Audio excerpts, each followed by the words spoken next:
Self-determination is the fulfillment of the desire of a group of people united by history, language, or culture to become an independent state. The Pakistani nationalist movement, commonly referred to as the Pakistan movement, was one of many displays of widespread nationalism in the 20th century that resulted in the formation of a sovereign state.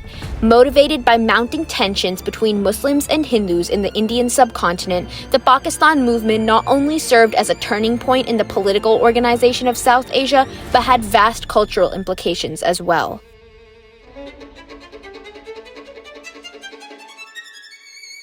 Following the dissemination of Enlightenment ideologies such as self-determination and other nationalist movements in the 19th century, many regions, including South Asia, began to rally for independence against existing imperial authorities. This early South Asian independence movement was characterized by hopes of a united Indian state. However, these aspirations were never able to cement themselves into reality.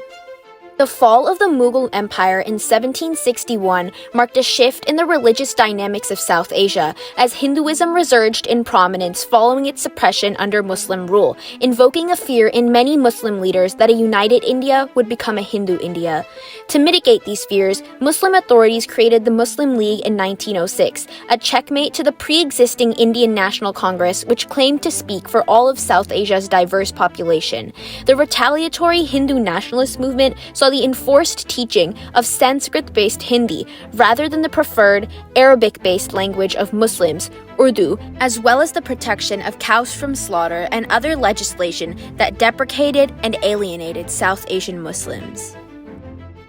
The conception of the idea of an independent Islamic state in South Asia can be accredited to the poet and philosopher Sir Muhammad Iqbal. He joined the Muslim League in 1906, taking a step that changed the course of history forever. At the League's 1930 session in Allahabad, Iqbal was elected president of the organization. There, he gave his now famous presidential speech, known as the Allahabad Address, in which he called for the formation of a consolidated Northwest Indian Muslim state, or more famously, the creation of a Muslim India within India. Iqbal's ideas gained traction within the Muslim community and inspired many advocates to shift their stance from diplomatic to assertive, no longer seeing compromise as an option and sparking an adamant demand for a two-state solution. One of these advocates was Muhammad Ali Jinnah, a Muslim lawyer and politician regarded as the founder of contemporary Pakistan. Upon returning to his homeland after completing his studies in London, Jinnah rose to prominence within both the Indian National Congress, which he joined in 1906, as well as the Muslim League, which he joined later in 1913, endorsing interreligious cooperation to create a united South Asian state. However, Jinnah's initial negotiation attempts with Hindu leadership ended largely unsuccessfully, resulting in his withdrawal from both the National Congress and the League in 1920 and a short interlude of his political career. While Jinnah took a break from politics in London, tensions were at a historical high in South Asia. Muslim leaders refused to see any other solution to the now severe cultural and religious strains between Muslims and Hindus except for the formation of a new state. In 1933, Chaudhry Rahmat Ali, a Muslim nationalist, published a pamphlet that formally began the Pakistan movement, appropriately dubbed the Pakistan Declaration. This pamphlet strongly urged the delegates at the Third Round Table Conference discussing the independence of India to grant sovereignty to a Muslim state called Pakistan, an acronym for the 5 northernmost regions of India: Punjab, the Afghan province, Kashmir, Sindh, and Balochistan. The Pakistan Declaration marked a crucial milestone in the emergence of an independent Muslim state, being the first instance where the word Pakistan, albeit without the I, was officially used, heralding the unmistakable rise of the Pakistan movement. In 1933, Muslim leaders urged Jinnah to use the growing Pakistan movement to his advantage and revive the then inactive Muslim League. Thus, Jinnah came back with a new resolve, and his stance was solidified at the 1940 Muslim League session in Lahore, when he spoke in favor of the Lahore Resolution, rebuking the political union of Hindus and Muslims and calling for one solution and one solution alone, the creation of the state of Pakistan. Jinnah aligned himself with like-minded revolutionaries such as Liaquat Ali Khan, a dearly admired Muslim statesman, lawyer, and politician who helped establish the nation of Pakistan just as much as Jinnah helped found it. Under the guidance of Jinnah, Khan, and countless other leaders, the Muslim League and its supporters engaged in relentless political debate and diplomacy.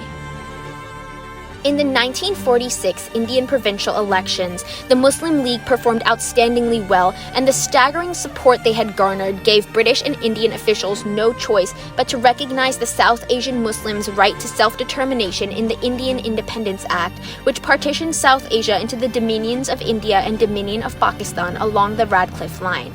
The Pakistan movement marked a turning point in the story of Muslims in South Asia. Although this newfound Muslim state was a source of pride for many Islamic Indians who were finally granted the right to self-govern, it also came with significant challenges. Countless Muslims and Hindus on either side of the Radcliffe Line were forced to flee from their homes, permanently separating families overnight.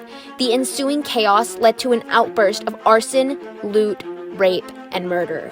Furthermore, both Muslims and Hindus were the targets of persecution and brutality, the worst of which was displayed in atrocities committed by both sides, such as the Hyderabad massacre and the destruction of religious sites.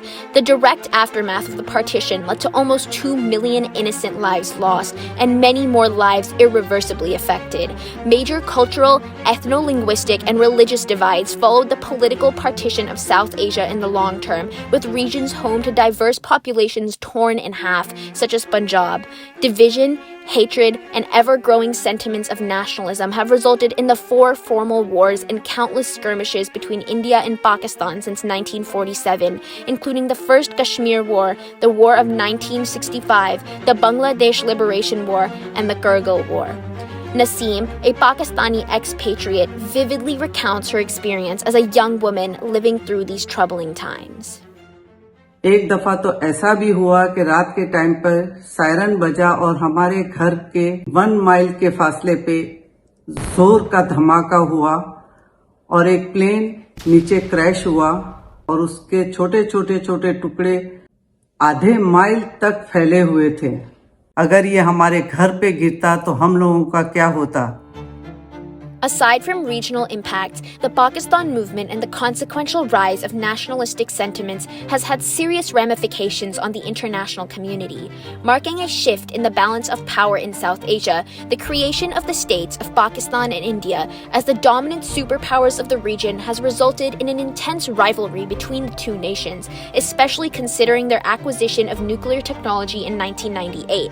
Since then, tensions between Pakistan and India have been characterized by opposing military alliances and economic agreements.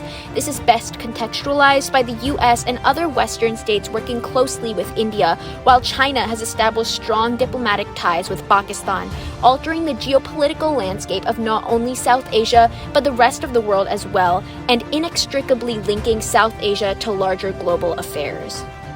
Muslim nationalism continues to shape conflict and culture in Pakistan and India. Many Pakistanis still hold strong anti-Indian sentiments and vice versa. Muslims in modern-day India and Hindus in Pakistan commonly face marginalization and discrimination, being disproportionately impacted by economic hardship and crime. Media in both nations frequently depicts animosity and reinforces stereotypes, fueling the prejudice many Indians and Pakistanis have against one another. However, a recent surge of various art forms has emerged, defying norms and fostering unity between the two states. Despite this and increased governmental cooperation, tensions persist and continue to define the socio-political situation in South Asia. The Pakistan movement, along with the resultant rise of Muslim nationalism, will be recorded in history as one of the most influential events of the 20th century, a religious rivalry that triggered an irrevocable shift in the political dynamics and culture of an entire subcontinent. South Asia only stands as it is now due to the Pakistan movement, a struggle for self-determination and a turning point that marked the split of an entire region, politically as well as societally and culturally.